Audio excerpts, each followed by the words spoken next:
Night 1 மணி. காரில் Chennai OMR ரோட்டில் போயிட்டு இருக்கீங்க. உங்களை சுற்றி வண்டிங்கெல்லாம் போயிட்டு இருக்கு, பில்டிங்ஸ் எல்லாம் தெரியுது. ஆனால் ஒரு குறிப்பிட்ட இடத்த நீங்கள் கடந்த உடனே திடீர்னு ரோடு கம்ப்ளீட்டாக ஆள் நடமாட்டமே இல்லாமல் வெறிச்சோடி போகுது. நீங்கள் எவ்வளோ தூரம் காரை ஓட்டினாலும் ஒரே டேர்னிங், ஒரே சிக்னல், ஒரே பெட்ரோல் பங்க் மட்டும் திரும்ப திரும்ப உங்கள் கண்ணு முன்னாடி வந்துக்கிட்டே இருக்கு. இந்த ஆபத்தான ரோட்ல இருந்து வினய் எப்படி ஒரு மர்மமான எக்ஸிட் வழியா தப்பிச்சான் அப்படிங்கிற கதையை முழுசா தெரிஞ்சுக்க வீடியோவை ஸ்கிப் பண்ணாம பாருங்க. இது ஜெய் ஸ்பீக்ஸின் முடிவில்லா பயணம். வினய் சென்னையில் இருக்கிற ஒரு பெரிய ஐடி கம்பெனியில் சாஃப்ட்வேர் இன்ஜினியராக இருக்கான். அன்னைக்கு அவனோட டீமுக்கு யூஎஸ் கிளையண்ட்டோட ஒரு முக்கியமான மீட்டிங் இருந்ததுனால ஆஃபீஸை விட்டு கிளம்பும்போது நைட்டு 1 மணி ஆயிடுச்சு. அவனோட உடம்பு பயங்கர டயர்டாக இருந்தது. கண்ணெல்லாம் அப்படியே சொக்குச்சு. எப்படியாச்சும் தாம்பரத்தில் இருக்கிற அவனோட வீட்டுக்கு போய் படுத்தா போதும்னு மனசுக்குள்ள நினச்சிக்கிறான். ஆஃபீஸ் கேப் முன்னாடியே போயிட்டதால அவனோட மொபைல் ஃபோனில் கேப் புக் பண்ண ட்ரை பண்ணான். ஆப்பில் ரொம்ப நேரமாக சர்ச்சிங் ஃபார் டிரைவர்ஸ் அப்படின்னு சுற்றிட்டே இருந்தது. வினய் மாறி மாறி 2-3 ஆப்பில் செக் பண்ணான். ஆனால் ஒரு வண்டி கூட கிடைக்கல. பேசாமல் ஆஃபீஸ்லேயே போய் படுத்துடலாமா, இல்லை ஃப்ரெண்ட்ஸ் யாருக்காவது கால் பண்ணலாமான்னு யோசிக்கும் போது கரெக்டாக அந்த நேரத்தில் அவனோட ஃபோனில் ஒரு வித்தியாசமான பாப்அப் நோட்டிஃபிகேஷன் வந்தது. அது அவன் மொபைலில் இருக்கிற ரெகுலர் ஆப்ஸோட லோகோ கிடையாது. ஆனால் பார்க்க கேப் புக்கிங் ஆப் மாதிரியே இருந்தது. அதில் driver is 1 minute away, click to accept அப்படின்னு காட்டுச்சு. வினய் அன்னைக்கு இருந்த டயர்டில் அதை பற்றி யோசிக்காம டக்குன்னு அதை ஓகே கொடுத்தான். அடுத்த நிமிஷமே ஸ்க்ரீனில் ride confirmed, car is arriving அப்படின்னு மெசேஜ் வந்தது. ஆனால் அந்த கார் டிரைவரோட ஃபோன் நம்பரோ ஃபோட்டோவோ இல்லை கார் நம்பரோ ஆப்பில் காட்டவே இல்லை. வெறும் வண்டியோட மாடல் மட்டும் காட்டுச்சு. வினய் அதை பற்றி யோசிக்காம கார் வந்தா போதும்னு ரோட்டையே பார்த்துட்டு நின்றுட்டு இருந்தான். அவன் புக் பண்ண அடுத்த நிமிஷம் தூரத்தில் இருட்டுக்குள்ளே இருந்து ஒரு white colour WagonR car headlight வெளிச்சத்தோட மெதுவாக வந்து வினய் முன்னாடி நின்னுது. வினய் நிம்மதியாக பெருமூச்சு விட்டுட்டு பின்னாடி சீட்டோட கதவை திறந்து உள்ளே ஏறி உட்காந்தான். கதவை மூடிட்டு, அண்ணே தாம்பரம் போனோம், கொஞ்சம் சீக்கிரம் போங்களேன் அப்படின்னு சொன்னான். முன்னாடி சீட்டில் உட்காந்துருந்த அந்த டிரைவர் வினய்க்கு எந்த பதிலும் பேசலை. தலையில் ஒரு பெரிய கேப் போட்டுட்டு அப்படியே குனிஞ்ச மாதிரி உட்காந்துருந்தான்.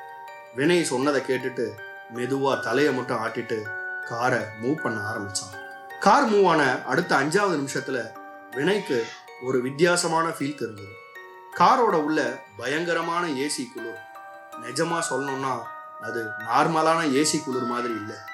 ஏதோ ஒரு மார்ச் வரி உள்ளே போனால் எந்த அளவு சில்லுன்னு மரண அமைதியோட ஒரு குளிர் இருக்குமோ அந்த மாதிரி அந்த காரில் இருந்தது.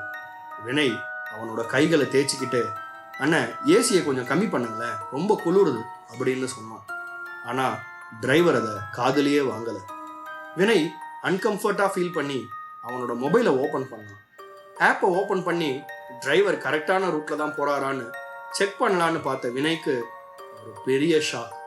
ஏன்னா அவனோட மொபைல் ஸ்க்ரீனில் அந்த ஆப் இன்னும் சர்ச்சிங் ஃபார் டிரைவர்ஸ்னு சுற்றிட்டே இருந்தது. வினய்க்கு பயங்கர கன்ஃபியூஷன். நாம் ஆல்ரெடி கார் உள்ள உட்காந்து போயிட்டு இருக்கோம், ஆனால் ஆப்பில் இன்னும் வண்டியே புக் ஆகலைன்னு காட்டுது. வினய் டைம் பார்த்தான். மொபைலில் 1:30 மணின்னு காட்டுச்சு. கார் கரெக்டாக சோழிங்கநல்லூர் சிக்னலை தாண்டி மெதுவாக மூவ் ஆச்சு. கொஞ்ச தூரம் போனதும் ரோட்டோரத்தில் இருக்கிற பெரிய பல வருஷங்களுக்கு முன்னாடி மூடப்பட்ட ஒரு ஐடி கம்பெனி பில்டிங்கையும் அதுக்கு அடுத்து இருக்கிற ஒரு பெட்ரோல் பங்கையும் அவன் தாண்டி போனான். வெளியெல்லாம் ரொம்ப நார்மலாக தான் இருந்தது. ஆனால் அடுத்த 10 நிமிஷம் கார் ஓட்டின பிறகுதான் வினய்க்கு ஏதோ ஒரு வித்தியாசமான விஷயம் தெரிஞ்சது. ஓஎம்ஆர் ரோட்டில் இந்த நேரத்துக்கு அடுத்த சிக்னலோ இல்லைனா காரப்பாக்கம் ஏரியாவோ வந்திருக்கணும். ஆனால் ரோடு இன்னும் முடியாமல் போயிட்டே இருக்கு. அதை விட ஒரு பெரிய விசித்திரம் என்னன்னா, 5 நிமிஷத்துக்கு முன்னாடி அவனுக்கு முன்னாடியும் பின்னாடியும் போயிட்டு இருந்த மற்ற வண்டிங்க எதையுமே இப்போ காணும். ஒட்டுமொத்த ரோடும் கம்ப்ளீட்டாக சைலண்ட் ஆச்சு. சுற்றியும் திடீர்னு ஒரு அடர்ந்த மூடு பனி சூழ்ந்துக்க ஆரம்பிக்குது. ரோட்டோரத்தில் இருந்த கடைங்க, மனுஷங்க எல்லாமே காணாமல் போய் ஏதோ ஒரு மயான அமைதி நிலவுச்சு. வினய் லேசான குழப்பத்தோட கார் விண்டோ வழியா வெளியே பார்த்தான். வினய் அப்படியே ஷாக் ஆகி சீட்டோட நுனிக்கே வந்தான். அடி வயித்துல லேசா பயம் ஆரம்பிச்சுது. ஏன்னா அவனோட இடது பக்கத்துல 10 நிமிஷத்துக்கு முன்னாடி அவன் தாண்டி வந்த அதே ஐடி பில்டிங்கும் அதுக்கு அடுத்து அதே பெட்ரோல் பங்கும் மறுபடியும் வந்தது.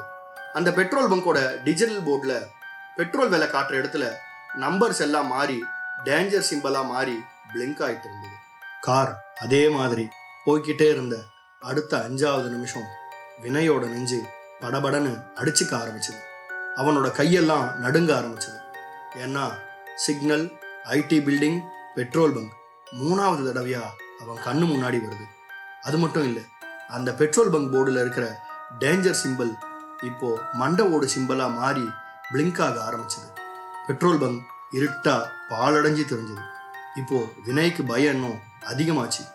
வினய் மெதுவா தொண்டையை நினைச்சுக்கிட்டு முன்னாடி குனிஞ்சு டிரைவர் கிட்ட கோவமா கேட்டான், அண்ணா ஆப்ல இன்னும் புக் ஆன மாதிரியே காட்டல, நீங்க வண்டியை நிறுத்துங்க, இது தாம்பரம் ரோடு இல்ல, வண்டியை ஓரமா நிறுத்துங்க. வினய் சத்தமா கத்த ஆரம்பிச்சான்.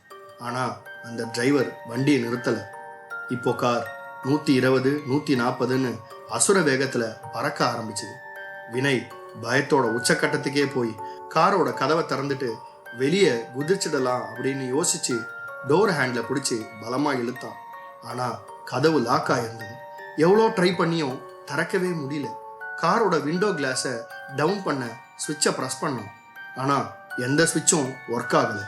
கார் கம்ப்ளீட்டா அவனோட கண்ட்ரோலை விட்டு போயிடுச்சு. வினய் நடுங்கிற கையோட அவன் மொபைலை எடுத்து போலீஸ்க்கு கால் பண்ண ட்ரை பண்ணான். ஆனா ஃபோனில் நெட்வொர்க் சிக்னல் கம்ப்ளீட்டா டெட்டாக இருந்தது. அதை விட ஒரு பயங்கரம், அவனோட மொபைலில் டைம் ரிவர்ஸில் ஓட ஆரம்பிச்சது. வினய் பயத்தில் அழ ஆரம்பிச்சான். யார் நீங்க? என்னை எங்க கூட்டிட்டு போறீங்க? வண்டியை நிறுத்துங்க.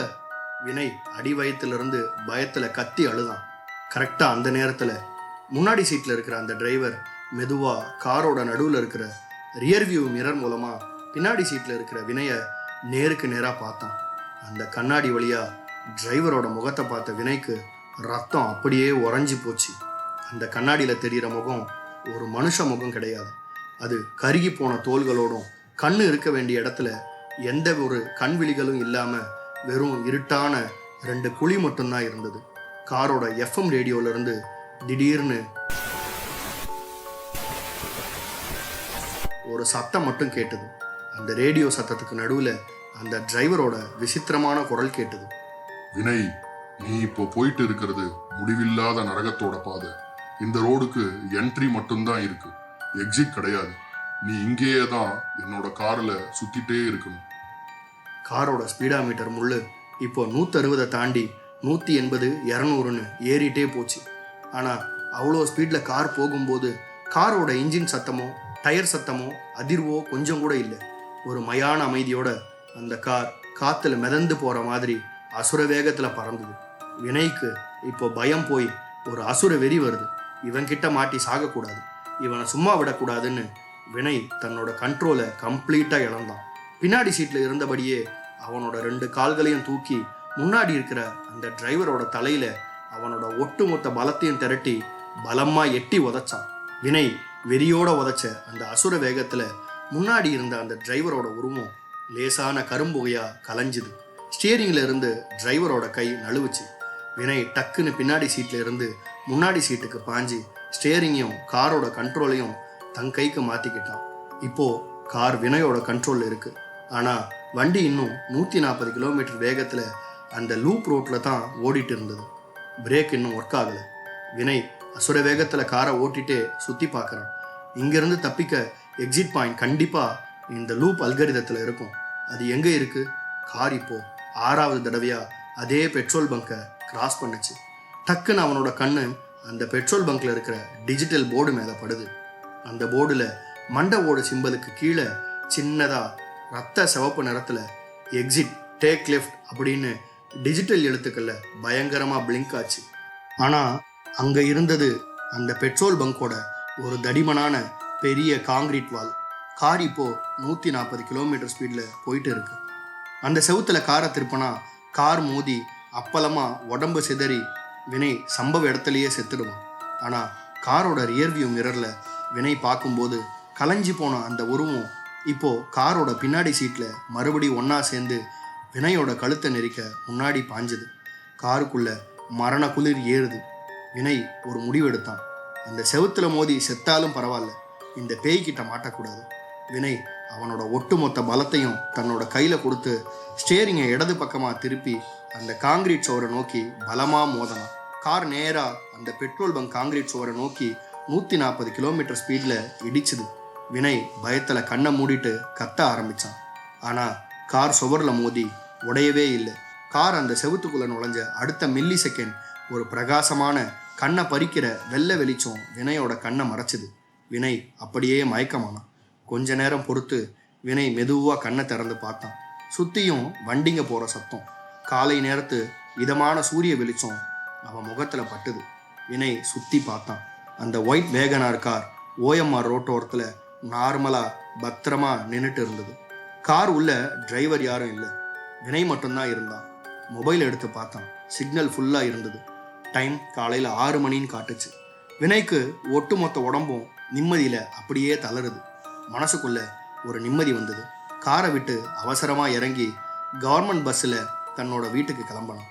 வீட்டுக்கு வந்து நிம்மதியா காலிங் பெல் அழுத்தணும். கதவை திறந்தது அவனோட ஒய்ஃப் வித்யா. ஆனா அவன் முகம் வினயை பார்த்ததும் ஒரு மாதிரி பயத்துல அதிர்ச்சியில வெளுத்து போகுது. அவ கண்ணில் இருந்து கண்ணீர் வந்தது. யார் யார் நீங்க? எங்க வீட்டுக்குள்ள எதுக்காக வரீங்க? உங்களுக்கு என்ன வேணும்? வித்யா நடுங்கிற குரல்ல கேட்டா.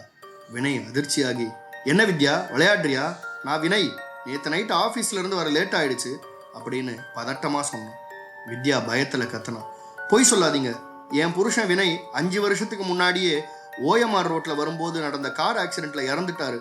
நீங்க வினய் இல்ல, வெளியே போங்க அப்படின்னு சொல்லி வினய கையை பிடிச்சு பலமா வாசலுக்கு வெளியே தள்ளி கதவை படார்னு சாத்தனான். வினய்க்கு என்ன நடக்குதுன்னு புரியாம குழப்பமா வெளியில நிற்கும் போது அவன் வீட்டு வாசல்ல அதே ஒயிட் கலர் வேகனார், அதே டிரைவர் இவனுக்காக காத்துட்டு இருந்தான். அவன் மொபைல்ல டிரைவர் அரைவ்ட் அட் யுவர் லொகேஷன்னு மெசேஜ் வந்தது.